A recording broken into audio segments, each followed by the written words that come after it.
মৰমৰ ছাত্ৰ-ছাত্ৰীসকল, মই আজি তোমালোকৰ চতুৰ্থ শ্ৰেণীৰ পৰিৱেশ পাঠ্যপুথি আমাৰ চৌপাশৰ পৰিৱেশ এই পাঠ্যপুথিখনৰ পাঠ ৭ প্ৰকৃতিৰ উপহাৰ এই পাঠটি তোমালোকক মই বুজাই দিয়াৰ লগতে ইয়াৰ যিমানবিলাক ক্ৰিয়াকলাপ আছে পাঠভিত্তিক সকলোবিলাক কৰি দিব চেষ্টা কৰিছোঁ। গতিকে চতুৰ্থ শ্ৰেণীৰ ছাত্ৰ-ছাত্ৰীসকলে পাঠটি ভালদৰে মনোযোগ দিবা বুলি আশা কৰি আজি ভিডিঅ' আৰম্ভ কৰিছোঁ। চোৱাচোন এতিয়া প্ৰকৃতিৰ উপহাৰ মানে কি কৈছে যে প্ৰকৃতিয়ে আমাক কি দিছে, আমাক কি উপহাৰ দিছে তাৰ বিষয়ে এই পাঠটি চাওঁ। এতিয়া পাঠটোত কি দিছে? মাঘ বিহুৰ বতৰ। কিহৰ বতৰ কৈছে? মাঘ বিহুৰ বতৰ। লিজা আৰু তাইৰ ককাইক দীপামণি গাঁৱত থকা খুৰাকহঁতৰ ঘৰলৈ গৈছিল। লিজা আৰু তাইৰ ককাইক দীপামণি গাঁৱত থকা ক'লৈ গৈছিল? খুৰাকহঁতৰ ঘৰলৈ গৈছিল। ৰাতি খাই বৈ সোনকালে তেওঁলোক শুই পৰিছিল। ৰাতিপুৱা শুই উঠিয়ে লিজাই আইতাকক বিচাৰিলে। আইতাকে মাখন বৰণৰ কাপোৰ এখন গাত মেৰিয়াই বাহিৰত জুই পুৱাই আছিল। তাই দৌৰি আহি আইতাকৰ কাষতে বহিল। আইতাকে গাত লৈ থকা কাপোৰখনত হাত ফুৰাই লিজাই সুধিলে, এয়া কেনেধৰণৰ কাপোৰ গাত লৈছা আইতা? এতিয়া আইতাকে মিচিকে হাঁহি ক'লে, এইখন এৰী কাপোৰ। লিজাই আচৰিত হৈ আকৌ সুধিলে, কি এৰী কাপোৰ? আইতাকে ক'লে, এৰী পলুৰ লেটাৰ খোলাৰ পৰা সূতা কাটি এৰী কাপোৰ বোৱা হয়। এৰী কাপোৰ বৰ উম। আইতাকৰ কথাষাৰ লিজাই ভালকৈ বুজি নাপালে। কাষতে বহি থকা খুৰাকে কথাটো অনুমান কৰিব পাৰি লিজাক ক'লে, এৰী পলুৰ লেটাৰ পৰা কিদৰে এৰী কাপোৰ তৈয়াৰ কৰা হয় তোমাক বুজাই দিওঁ আহা। এতিয়া খুৰাকে এৰী কাপোৰনো কেনেধৰণে এৰী পলু লেটাৰ পৰা এৰী কাপোৰ তৈয়াৰ কৰা হয় যেতিয়া লিজাই বুজি নোপোৱা যেন অনুমান কৰিলে তেতিয়া খুৰাকে কেনেধৰণে তৈয়াৰ কৰা হয় বুজাই দিবলৈ তাইক মাতিছে। এতিয়া চাওঁচোন খুৰাকেনো কেনেধৰণে তাইক বুজাইছে। এতিয়া কেনেকৈ কৈছে যে মোবাইল ফোনটোত এৰী পলু, এৰী মথ আদিৰ ছবি দেখুৱাই খুৰাকে ক'লে, দেখিবলৈ পখিলাৰ দৰে এইজনী এৰী মথ। এইজনী কি হয়? এৰী মথ বুলি কৈছে। এৰী মথৰ কণীবোৰ ফুটি এৰী পলুবোৰ ওলায়। এই এৰী মথৰ কণীবোৰ এৰী মথে যি কণী পাৰিলে সেই কণীবোৰ ফুটি এৰী পলুবোৰ ওলায় বুলি কৈছে। এই কণীবিলাক ফুটিব লাগিব আৰু ফুটি কি ওলাই গৈছে? এৰী পলু ওলাই গৈছে। এৰী পলুৱে সাধাৰণতে এৰা গছৰ পাত খায়। এৰী পলুৱে কি গছৰ পাত খায় তেতিয়াহ'লে? এৰা গছৰ পাত খায়। এই পলুবোৰে মুখেৰে আঁহ উলিয়াই খোলা সাজি সোমাই থাকে। এই আঁহবোৰৰ পৰা সূতা কাটি এৰী কাপোৰ বোৱা হয়। এতিয়া কেনেধৰণে এৰী কাপোৰ তৈয়াৰ কৰা হয় নিশ্চয় খুৰাকে বুজাই দিয়াৰ পিছত তোমালোকেও বুজি পাইছা। লিজাক যি খুৰাকে বুজাই দিছে আৰু সেই লিজাক খুৰাকে বুজাই দিয়াৰ কথাৰ দ্বাৰা তোমালোকেও এৰী পলুৰ পৰা কেনেধৰণেনো এৰী কাপোৰ তৈয়াৰ কৰা হয় নিশ্চয় বুজি পাইছা। আৰু গোটেই প্ৰক্ৰিয়াটো কেনেধৰণেনো এৰী পলুৰ পৰা আমাৰ এৰী কাপোৰ তৈয়াৰ কৰা হয় প্ৰচেছটো গোটেই প্ৰক্ৰিয়াটো দিছে। প্ৰথমতে এৰী মথজনী দিছে, তাৰপিছত মথে কণী পাৰিছে, পলুৱে এৰাপাত খাইছে, এৰী পলুৱে খোলা সাজিছে, পকাৰ পিছত এৰী খোলা হৈছে, এৰী খোলাৰ পিছত সূতা কাটি আছে, তাৰপিছত কি হয় এইবিলাক এৰী সূতা তাঁতশালত কাপোৰ বৈছে আৰু কাপোৰ বোৱাৰ পাছতে এৰী কাপোৰ প্ৰস্তুত হৈ গৈছে। এৰী পলুৰ পৰা এৰী কাপোৰ কেনেদৰে পাওঁ এতিয়া বুজিলানে? বুজিলো ঘূৰি দিওঁ, লিজাই মূৰ দুপিয়াই ক'লে। কথাবোৰ শুনি দীপমণিয়ে মাত লগালে, আইতাই গাত লৈ থকা এইখন এৰী চাদৰ উম বেছি বাবে শীতকালত ব্যৱহাৰ কৰা হয়। খুৰাকে ক'লে, আজিকালি নানা ৰং কৰা এৰী কাপোৰ পোৱা যায়। আজিকালি বিভিন্ন ধৰণৰ ৰং কৰা এৰী কাপোৰ পোৱা যায় বুলি খুৰাকে কৈছে। এৰী পলুৰ পৰা এৰী কাপোৰ কেনেদৰে প্ৰস্তুত কৰা হয় সেই কথা জানি লিজা অভিভূত হ'ল। তাই প্ৰকৃতিৰ অৱদান, এৰা গছ, এৰী মথ, পলু আদিৰ কথা ভাবি প্ৰকৃতিলৈ ধন্যবাদ জনাই এখন চিঠি লিখিলে। মৰমৰ প্ৰকৃতি, নদ নদী, গছ গছনি, পাহাৰ পৰ্বত, জীৱ-জন্তু, পোক-পতংগ, চৰাই, পখিলা আদিৰে পৃথিৱীখন ধুনীয়াকৈ সজাই তোলাৰ বাবে তোমালৈ অশেষ ধন্যবাদ। প্ৰকৃতিক জনাইছে আৰু কোনে চিঠিখন দিছে? কোনে জনাইছে? লিজাই জনাইছে, হয়নে? প্ৰকৃতিলৈ এখন চিঠি লিখি প্ৰকৃতিক তাইৰ অনুভৱবিলাক জনাইছে, হয়নে? আমাক জীয়াই থাকিবলৈ আহাৰ, কাপোৰ কানি, ঘৰ দুৱাৰ, আচবাব আদি লাগতিয়াল বস্তুবোৰ তোমাৰ পৰাই পাওঁ। তাৰ বাবে আমি কৃতজ্ঞ। এৰী পলুবোৰে ইমান সুন্দৰ কাপোৰ আমাক উপহাৰ হিচাপে দিয়ে, সেই কথা জানি আজি বৰ আনন্দিত হৈছোঁ। মই পোক পৰুৱা, পলু, পখিলা আদি দেখিলে আগতে বৰ ভয় কৰিছিলোঁ, কিন্তু আজিৰ পৰা ভয় নকৰোঁ। এইবোৰ ভালকৈ নিৰীক্ষণ কৰিম আৰু এইবোৰে আমাক কেনেকৈ সহায় কৰে বুজিবলৈ চেষ্টা কৰিম। লিজাই প্ৰকৃতিলৈ এখন খুব ধুনীয়া তাই ধন্যবাদ জনাই এখন চিঠি দিছে। এই চিঠিখন এনেধৰণে লিখিছে, হয়নে? প্ৰকৃতিলৈ ক্ৰিয়াকলাপ 1, প্ৰকৃতিলৈ ধন্যবাদ জনাই এখন চিঠি লিখা। তোমালোকে এই লিজাৰ চিঠিখনৰ আৰ্হিত তোমালোকে নিজেই প্ৰকৃতিক ধন্যবাদ জনাই তোমালোকে চিঠি লিখিবা। প্ৰকৃতিক তুমি আমাক পানী দিলা, পানীৰ কাৰণে আমি জীয়াই আছো, এনেধৰণে তোমালোকে বিভিন্ন ধৰণে নিজা নিজা অনুভৱবিলাক, প্ৰকৃতিয়ে আমাক কেনেধৰণে সহায় কৰিছে সেই অনুভৱবিলাক ব্যক্ত কৰি চিঠি লিখিবলৈ যত্ন কৰিবা। জানি লওঁ আহা, মঠবোৰ দেখিবলৈ পখিলাৰ দৰে। মঠবোৰ এই মঠবোৰ দেখিবলৈ পখিলাৰ দৰে বুলি কৈছে, কিন্তু মঠ আৰু পখিলাৰ মাজত কিছুমান পাৰ্থক্য আছে। মঠ আৰু পখিলা দেখিবলৈ যদিও একেই, কিন্তু ইয়াৰ পাৰ্থক্য আছে বুলি কৈছে। এইবোৰ নিৰীক্ষণ কৰি পাৰ্থক্যবোৰ জানি লওঁ আহা। এইবিলাক মনত থবা। বিভিন্ন পখিলা ইয়াত দিছে ছবি, ইয়াত বিভিন্ন ধৰণৰ মঠৰ ছবি দিছে। এতিয়া পখিলাবোৰ দিনত উৰি ফুৰে আৰু মঠবোৰে আকৌ সাধাৰণতে ৰাতিহে ওলায়। খুব মন কৰিবলগীয়া কথা, যদিও মঠ আৰু পখিলা দেখিবলৈ একেই, তথাপি পখিলাবিলাক দিনত উৰে, কিন্তু মঠবোৰ ৰাতিহে ওলায়। পখিলাবোৰ দেখিবলৈ বহু ৰঙী, মঠবোৰ সাধাৰণতে অনুজ্জ্বল। পখিলাবোৰ কি হয়? উজ্জ্বল বহু ৰঙী, মঠবোৰ সাধাৰণতে কি হয়? অনুজ্জ্বল। পখিলাবোৰ শুং দীঘল আৰু লাহি, মঠবোৰৰ শুং দুডাল চুটি আৰু ডাঠ। পখিলাবোৰ জিৰণি ল'লে পাখি দুখন জপাই থয়, কিন্তু মঠবোৰে পাখি দুখন মেলি জিৰণি লয়। সেইটো কথা তোমালোকে পখিলা আৰু মঠ চিনাক্ত কৰাত এটা খুব ধুনীয়া পাৰ্থক্য। মঠবোৰে আমি যদি কোনো পখিলা আৰু মঠ তোমালোকে চিনাক্ত কৰিব লাগে, যদি পখিলাবোৰে জিৰণি লৈ থাকে তেতিয়া জপাই থয়, কিন্তু মঠবোৰ পাখি মেলি যেতিয়া জিৰণি লয় তেতিয়া সেইজনী পখিলা নহয়, সেইজনী আমি মঠ বুলি ধৰি ল'ব লাগিব। নিশ্চয় বুজি পাইছা? আকৌ আহা, তোমালোকক আঁকিবলৈ দিছে।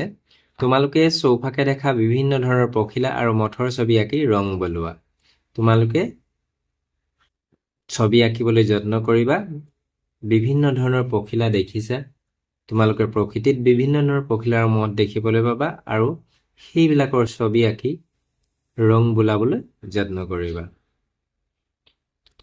এতিয়া চোৱা, এৰী সূতাৰ বাহিৰেও আন কি কি আঁহ প্ৰকৃতিৰ পৰা পাওঁ চাওঁ আহা। এৰী সূতাৰ যিটো আঁহ পালোঁ আমি, সেই আঁহৰ উপৰিও আমি প্ৰকৃতিৰ পৰা বিভিন্ন ধৰণৰ আঁহ পাওঁ। সেই আঁহবিলাকৰ বিষয়ে ইয়াত দিছে। এৰী চাদৰ যেনেদৰে শীতকালত ব্যৱহাৰ কৰিবলৈ উপযোগী, সেইদৰে গৰমৰ দিনবোৰত কপাহী কাপোৰ পিন্ধিবলৈ আৰামদায়ক। কপাহৰ আঁহৰ পৰা আমি কপাহী সূতা পাওঁ। কপাহৰ আঁহৰ পৰা আমি কি পাওঁ? কপাহী সূতা পাওঁ। জাৰকালি পিন্ধা চুৱেটাৰৰ ঊণবোৰ ভেড়াৰ নোমৰ পৰা আহৰণ কৰা হয়। আমি যিবিলাক চুৱেটাৰ জাৰকালি পিন্ধোঁ, সেই চুৱেটাৰৰ ঊণবোৰ ক'ৰ পৰা পাওঁ? আমি ভেড়া নোমৰ পৰা আহৰণ কৰোঁ। মৰাপাটৰ পৰা মৰাপাটৰ আঁহ পাওঁ। মৰাপাটৰ আঁহেৰে ৰছী, মোনা আদি তৈয়াৰ কৰা হয়। মনত থবা, মৰাপাটৰ আঁহৰ পৰা আমি কি কি প্ৰস্তুত কৰিব পাৰোঁ? ৰছী আৰু মোনা। নাৰিকলৰ আঁহৰ পৰা ৰছীকে আদি কৰি নানা সামগ্ৰী তৈয়াৰ কৰা হয়। এইবোৰ প্ৰকৃতিৰ পৰা আহৰণ কৰা হয় বাবে এই সকলোবোৰ প্ৰাকৃতিক আঁহ। আমি প্ৰকৃতিৰ কিছুমান বস্তুৰ পৰা পাওঁ এই আঁহবিলাক, সেইকাৰণে এইবিলাকক কি আঁহ বুলি কোৱা হয়? প্ৰাকৃতিক আঁহ বুলি কোৱা হয়। তাৰপিছত ইয়াত ছবি দিছে, ভেড়াৰ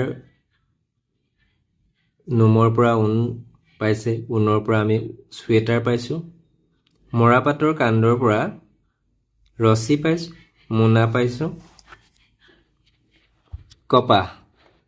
কপাহৰ যিটো গুটি ধৰে তাৰ গুটিৰ ভিতৰত আমি কপাহবিলাক পাওঁ, সেই কপাহৰ পৰা আমি কপাহী সূতা পাওঁ। তাৰপিছত আমি কি পাওঁ, সেই কপাহী সূতাৰে আমি কপাহী কাপোৰ প্ৰস্তুত কৰোঁ। নাৰিকলৰ খোলাটোৰ পৰা কি পাওঁ, আমি পাওঁ কি, ৰছী পাওঁ, হয়নে, নাৰিকলৰ আঁহৰ পৰা। এতিয়া জানি লওঁ অসম এৰী, পাট আৰু মুগা কাপোৰৰ বাবে বিখ্যাত। অসমৰ জলবায়ু এইবোৰ উৎপাদনৰ বাবে উপযোগী। এৰী সূতাৰ দৰেই পাট আৰু মুগা পলুৰ পৰাও বিশেষ পদ্ধতিৰে সূতা উলিওৱা হয়। সেই সূতাৰ পৰাই তাঁতশালত বৈ কাপোৰ প্ৰস্তুত কৰা হয়। এতিয়া আমাৰ ৰাজ্যত পৰম্পৰাগতভাৱে তৰা গছৰ আঁহৰ পৰা তৰা ৰছী বা তৰা পঘা তৈয়াৰ কৰা হয়। গৰু বিহুৰ দিনাখন এই তৰা পঘা গৰুৰ ডিঙিত পিন্ধোৱাৰ নিয়ম অতীজৰ পৰা চলি আহিছে, এইটো পৰম্পৰা, হয়নে। আজিকালি আধুনিক আৰু কৌশল প্ৰয়োগ কৰি কলগছৰ আঁহৰ পৰাও বিভিন্ন বস্তু তৈয়াৰ কৰিব পাৰি। কলগছৰ আঁহৰ পৰা আমি কি পাব পাৰোঁ, বেগ, কলগছৰ আঁহৰ পৰা বেগ, টুপি, তাৰপিছত এনেধৰণৰ বিভিন্ন ধৰণৰ আমি কলগছৰ আঁহৰ পৰা আমি তৈয়াৰ কৰিব পৰা বিভিন্ন সামগ্ৰী পাওঁ। কলগছৰ আঁহৰ পৰাতো কাপোৰো পাইছোঁ, হয়নে, জাপি, এনেধৰণে আমি বিভিন্ন ধৰণৰ সামগ্ৰী পাব পাৰোঁ। এইটো ফুলদানি আমি এনেধৰণৰ কলগছৰ আঁহৰ পৰা আমি প্ৰস্তুত কৰিব পাৰোঁ। তলত দিয়া ক্ৰিয়াকলাপ 2টো কি দিছে, তলত দিয়া প্ৰাকৃতিক আঁহবোৰৰ পৰা কি কি বস্তু তৈয়াৰ কৰা হয় তালিকাখনত লিখা। কপাহী সূতাৰ পৰা আমি কি তৈয়াৰ কৰোঁ, কাপোৰ। মই লিখি দিছোঁ, নাৰিকলৰ আঁহৰ পৰা ৰছী, মোনা আদি। পাট সূতা, চাদৰ, মেখেলা। মুগা সূতা, মুগা কাপোৰ যেনে মুগা চাদৰ, মুগা মেখেলা, চাদৰ মেখেলা, হয়নে। সামগ্ৰীবোৰ পুৰণি হ'লেই পেলাই দিব নালাগে, তাক আমি কিবা কামত ব্যৱহাৰ কৰিব পাৰি নেকি সেয়া বিবেচনা কৰিব লাগে। অলাগতিয়াল যেন লগা পুৰণি কাপোৰবোৰৰ পৰা পুনৰ ব্যৱহাৰ কৰিব পৰা বহুতো লাগতিয়াল সামগ্ৰী তৈয়াৰ কৰিব পাৰি, যেনে পুতলা, গাৰু, দলিচা আদি। এনেদৰে বস্তুৰ অপচয় কম কৰিব পাৰি। আমি যিবিলাক পেলনীয়া বস্তু, সেই পেলনীয়া বস্তুৰ পৰা আমি লাগতিয়াল সামগ্ৰী তৈয়াৰ কৰি আমি বস্তুৰ অপচয় আমি কম কৰিব পাৰোঁ। আমাৰ সকলোবোৰ লাগতিয়াল বস্তুৱে প্ৰকৃতিৰ পৰাই পাওঁ। সেই বস্তুবোৰ বাবে প্ৰকৃতিৰ ওপৰত বৰকৈ হেঁচা পৰিলে প্ৰাকৃতিক পৰিৱেশৰ ক্ষতিসাধন হয়। সেয়ে বস্তু পুনৰ ব্যৱহাৰ কৰিব লাগে, যাতে অপচয় নোহোৱাকৈ থাকে আৰু পৰিৱেশ সুৰক্ষিত হয়। আমি বস্তু অপচয় নোহোৱা কৰিবৰ কাৰণে আমি কি কৰিব পাৰোঁ, তেতিয়াহ'লে বস্তু আমি পুনৰ ব্যৱহাৰ কৰিব পাৰোঁ, হয়নে। এতিয়া কৈছে সামগ্ৰীবোৰ পুৰণি হ'লে কিয় পেলাই দিব নালাগে। আমি সামগ্ৰীবোৰ পুৰণি হ'লে পেলাই দিব নালাগে, কাৰণ সি অপচয় হয় আৰু প্ৰাকৃতিক পৰিৱেশৰ প্ৰদূষণো কৰাত সি সহায় কৰে। সেইকাৰণে আমি বস্তুবিলাক পুৰণি হ'লে পেলাই দিব নালাগে। প্ৰথম কথা, আমি অপচয়টো ৰোধ কৰিব পাৰোঁ পেলাই নিদি, আৰু সেই পুৰণি হ'লে আমি তাৰ পৰা অন্য নতুন ধৰণৰ বস্তু বনাব পাৰোঁ নেকি আমি চিন্তা কৰিব লাগে। ক্ৰিয়াকলাপ 3টোত কি কৈছে, ঘৰৰ অলাগতিয়াল যেন লগা আৰু পেলাই দিবলৈ থোৱা বস্তুবোৰ কিদৰে পুনৰ ব্যৱহাৰ কৰিব পাৰি সেয়া বিবেচনা কৰি তলৰ তালিকাখনৰ দৰে এখন তালিকা প্ৰস্তুত কৰা। ইয়াত এখন তালিকা দিছে, পুৰণি তথা অলাগতিয়াল যেন লগা বস্তুৰ খালী টেমা, ঘৰত ৰং কৰিবলৈ অনা খালী বাল্টি আদি। পুনৰ ব্যৱহাৰ আমি কি কৰিব পাৰোঁ, উপযোগী কৰিব লোৱা বস্তুবোৰ, ফুল আৰু শাক পাচলিৰ টাব, পুৰণি বাতৰি কাকত, আলোচনী আদি। আমি কি কৰিব পাৰোঁ, কাগজৰ মালা, কাগজৰ পুতলা, গ্ৰিটিংছ কাৰ্ড আদি। পুৰণি ফটা চোলা কাপোৰ, ভৰি মচা পাপোচ বনাব পাৰোঁ আমি। কাৰ্টনৰ ডাঠ কাগজ, সজাই থোৱা পুতলা ঘৰ। তোমালোকে আৰু এই যিখন তালিকা দিলে, এই তালিকাখনৰ আৰ্হিত নিজেই পেলনীয়া সামগ্ৰীৰ সহায়ত কি নতুন বস্তু আমি প্ৰস্তুত কৰিব পাৰোঁ চিন্তা কৰি লিখিব লাগিব। ধৰক এতিয়া তোমাৰ মৰ্টনৰ যিটো বাকলি, সেইখনে তোমালোকে ধুনীয়া মালা বনাব পাৰা। সেইটো লিখিব পাৰা। মৰ্টনৰ বাকলি আমি কি লিখিব? মালা, ফুলৰ মালা। তেনেধৰণে লিখিবা। আৰু বিভিন্ন ধৰণৰ বস্তু আছে। আমি এতিয়া কি জানি লওঁ অহা বুলি কৈছে। আমি ব্যৱহাৰ কৰা বস্তুসমূহ এনেই পেলাই দিলে ই আৱৰ্জনা হৈ পৰে। আমি যিবিলাক ব্যৱহাৰ কৰোঁ বস্তু, সেইবোৰ যদি আমি এনেই পেলাই দিওঁ তেতিয়া আৱৰ্জনা হৈ পৰে। কিন্তু ইয়াৰ পেলনীয়া বস্তু পুনৰ ব্যৱহাৰ কৰি অপচয় ৰোধ কৰিব পাৰি। আৱৰ্জনা কিদৰে কমাব পাৰি তাৰ কেইটামান নিয়ম আছে। এই নিয়মকেইটা জানি লওঁ আহা। এইকেইটা খুব মন কৰিবা। আৱৰ্জনাৰ কিদৰে কমাব তাৰ 5টা নিয়ম আছে। এই 5টা নিয়ম তোমালোকে মনত থবা। প্ৰত্যাখ্যান কৰা, হ্ৰাস কৰা, এইকেইটাই হৈছে হ্ৰাস কৰা, পুনৰ ব্যৱহাৰ কৰা, নতুন উদ্দেশ্যত ব্যৱহাৰ কৰা আৰু পুনৰাৱৰ্তন ঘটোৱা। এইকেইটা হৈছে বস্তুৰ আৱৰ্জনা কমাব পৰা 5টা নিয়ম। এতিয়া আমি চাওঁ প্ৰথমটো, প্লাষ্টিকৰ পানী বটল, টিচু পেপাৰ আদি এবাৰ ব্যৱহাৰ কৰি পেলাই দিবলগীয়া হয়। এনে সামগ্ৰীবোৰ আৱৰ্জনা সৃষ্টি কৰে। সেয়ে এনেধৰণৰ সামগ্ৰী ব্যৱহাৰ কৰাৰ পৰা বিৰত থাকিব লাগে। আমি সেইবিলাক প্ৰত্যাখ্যান কৰিব লাগে। বস্তুৰ অপচয় কেনেকৈ কমাব পাৰি সেয়া ভাবি গুণি লোৱা। ছবি অঁকা বহীখনৰ দুই পিঠিতে ছবি আঁকি অপচয় হ্ৰাস কৰিব পাৰি।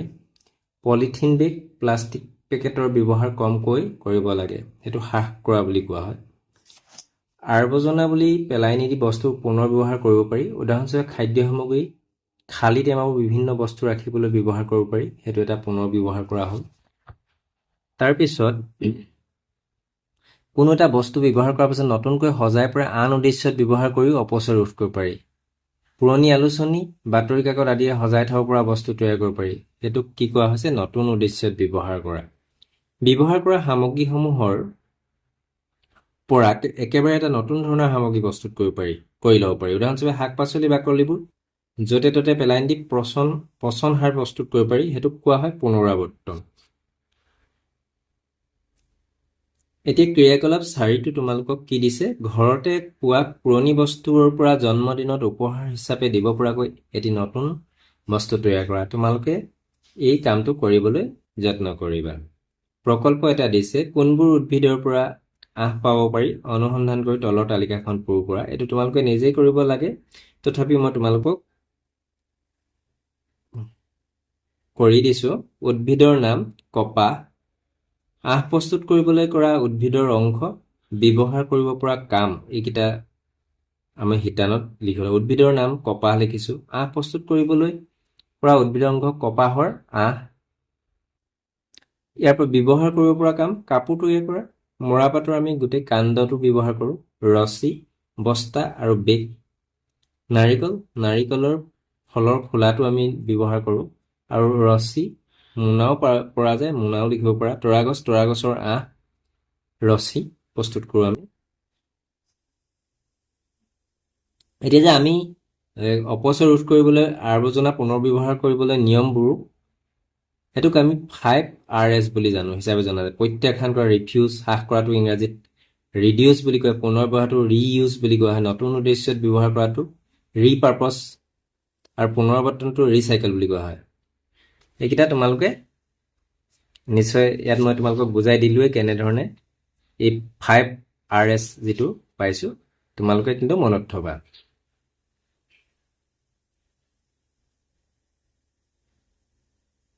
এতিয়া অনুশীলনী কি দিছে? তলত দিয়া প্ৰশ্নসমূহৰ উত্তৰটো বাছি উলিয়াই সঠিক বৃত্তটো পূৰ কৰা।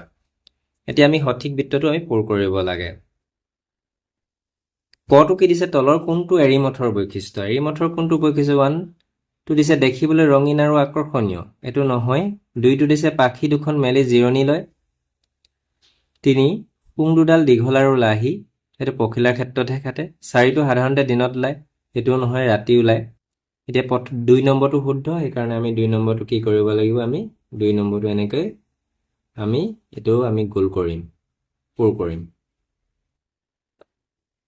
খটো তলৰ কোনবিধ প্ৰাকৃতিক আঁহ? 1 ঊণ, 2 নাইলন, 3 পলিয়েষ্টাৰ, 4 ৰেয়ন। এই 1টোৱে হয়। এইটো আমি ঊণটোতে আমি কি কৰিব লাগিব? গোল কৰিব লাগিব। এইটো আমি পূৰ কৰিব লাগিব। গটো কি দিছে আৱৰ্জনা ৰোধ কৰাৰ তলৰ কোনটো কাৰ্য সমীচীন হ'ব আৱৰ্জনা ৰোধ কৰাৰ বাবে আমি কোনটো কাৰ্য কৰিব লাগিব 1 পলিথিনৰ পেকেটবোৰ জ্বলাই দিয়া 2 পুৰণি বাতৰি কাকতৰ পৰা ঠোঙা প্ৰস্তুত কৰা 3 পানী খাবলৈ কাগজৰ গিলাচ ব্যৱহাৰ কৰা 4 পুৰণি কাপোৰ কানি ডাষ্টবিনত পেলোৱা এতিয়া 2 নম্বৰটো শুদ্ধ পুৰণি বাতৰি কাকতৰ পৰা ঠোঙা প্ৰস্তুত কৰা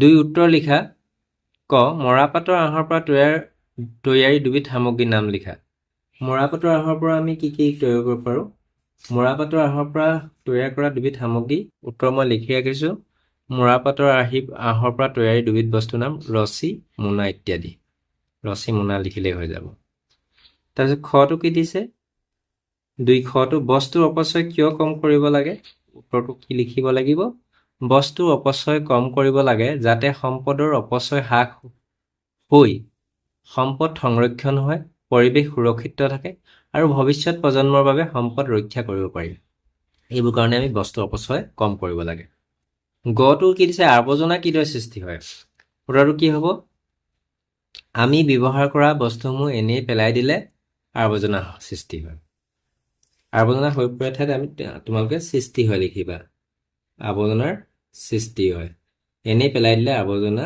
সৃষ্টি হয় এনেকৈ প্ৰশ্নটোৰ লগত উত্তৰটো মিলাই লিখিবা তাৰপিছত 3 নম্বৰটো খালী ঠাই পূৰ কৰা দিছে